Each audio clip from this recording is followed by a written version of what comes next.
হযরত আলী ইবনে আবি তালিব রাদিয়াল্লাহু তাআলা আনহু বলেন, চারটা জিনিসের নাম হলো তাকওয়া।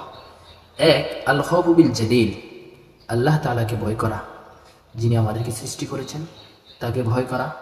যারা ভয় করতে পারবো তারা আমরা তাকওয়ার মধ্যে আছি। দুই নম্বর হলো ওয়াল আমালু বিত তানজিল, আল্লাহ তাআলা যা নাজিল করেছেন সেটার উপরে আমল করা। আল্লাহ তাআলা আল্লাহর কিতাব মহাগ্রন্থ আল কোরআন আমাদের উপর নাজিল করেছেন, প্রত্যেকটা আয়াত এক একটা বিধান, আর প্রত্যেকটা বিধান আমাদের উপর পালন করা ফরজে আইন। সুতরাং আল্লাহ তাআলা যা নাজিল করেছেন আমরা যদি তাহার উপরে আমল করি তাহলে আমরা তাকওয়া অর্জন করতে পারবো।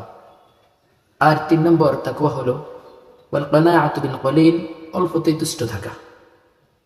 চার নম্বর তাকওয়া হলো ওয়াল ইস্তিইদাদু ইয়াউমার রহিম, আখিরাতের জন্য প্রস্তুতি গ্রহণ করা, আখিরাতকে স্মরণ করা।